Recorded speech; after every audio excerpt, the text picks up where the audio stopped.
തീർച്ചയായിട്ടും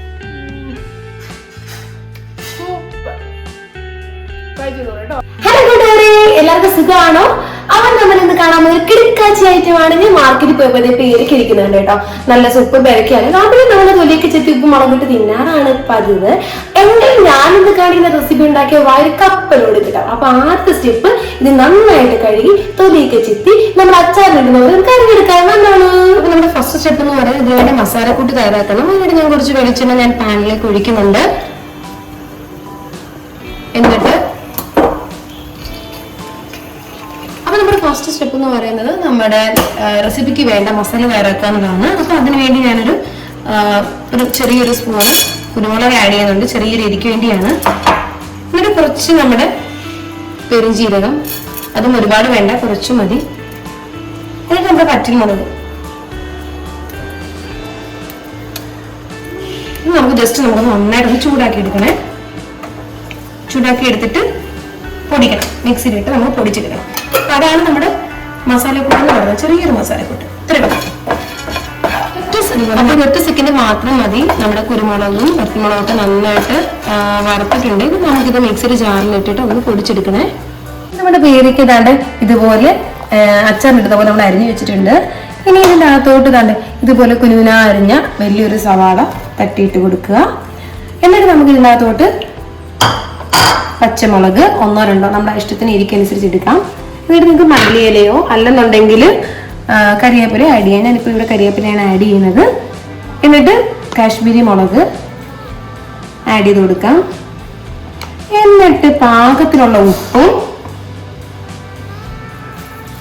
ഒരു സ്പൂൺ ഞാൻ ആഡ് ചെയ്യുന്നുണ്ട്. നമുക്ക് വേണമെങ്കിൽ പിന്നീട് ഇടാം. എന്നിട്ട് കുറച്ച് അതിന് മുന്നേ നമ്മൾ നേരത്തെ പ്രിപ്പയർ ചെയ്ത് വെച്ചിരുന്ന നമ്മുടെ കൂട്ടും ഇതിലേക്ക് ഇട്ട് കൊടുക്കാം. എന്നിട്ട് നാരങ്ങയുടെ ഒരു മുറി ഇതും കൂടി ഇതിനകത്ത് നാരങ്ങ കൂടി നമുക്ക് ഇതിനകത്ത് പിരിഞ്ഞു കൊടുക്കാം. ഇതുപോലെ ഇങ്ങനെ പിരിഞ്ഞു കൊടുത്തിട്ട് നന്നായിട്ടൊന്ന് കൂട്ടി ഇളക്കി എടുക്കണേ. എന്നിട്ട് നന്നായിട്ടൊരു സ്പൂൺ ഉപയോഗിച്ച് നമുക്ക് ഇങ്ങനെ ഇളക്കി കൊടുക്കാം. എല്ലായിടത്തും നമ്മുടെ മസാലയും ഉപ്പും മുളകും എല്ലാം ഒന്ന് പിടിക്കണം. അത് കഴിഞ്ഞിട്ട് നന്നായിട്ട് ഇതുപോലെ ഇളക്കി കൊടുക്കാം. എന്നിട്ട് നമുക്ക് ഇതേപോലെ ജാർ എടുത്തിട്ട് നമ്മുടെ റെസിപ്പി ഇതിനകത്തേക്ക് തട്ടിയിട്ട് കൊടുക്കാം.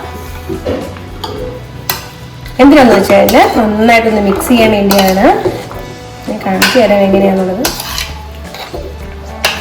ജ്യൂസി ആയിട്ട് വരാൻ വേണ്ടിയാണ്. കാരണം നമ്മൾ നന്നായിട്ട് ഷേക്ക് ചെയ്യുമ്പം നന്നായിട്ട് ജ്യൂസി ആകും ഇത് കേട്ടോ. അതിന് വേണ്ടിയാണ്.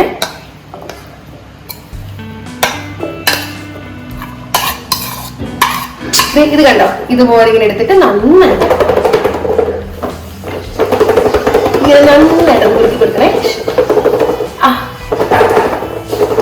സെറ്റ് ആയിട്ടുണ്ട്. ഇപ്പൊ അത് നമുക്ക് നോക്കാം എങ്ങനെയുണ്ടെന്ന്. അപ്പൊ നമ്മുടെ റെസിപ്പി ഇതേ നോക്കിക്കോ. ആഹാ, സൂപ്പറാണ്. നിങ്ങൾ തീർച്ചയായിട്ടും ഇതൊന്ന് ട്രൈ ചെയ്ത് നോക്കണം. ഒരു വട്ടമെങ്കിലും ട്രൈ ചെയ്യണം. സൂപ്പർ റെസിപ്പിയാണ്. അപ്പൊ ഇഷ്ടപ്പെട്ടെങ്കിൽ നിങ്ങൾ കമന്റ് ചെയ്യണം, ലൈക്ക് ചെയ്യണം, സബ്സ്ക്രൈബ് ചെയ്യണം. ഇങ്ങനെയുള്ള സിമ്പിൾ റെസിപ്പിക്കായിട്ട് ചാനൽ ഫോളോ ചെയ്തോളൂ. അപ്പൊ നമുക്കിത് ടേസ്റ്റ് ചെയ്ത് നോക്കാം എങ്ങനെയുണ്ടെന്ന്.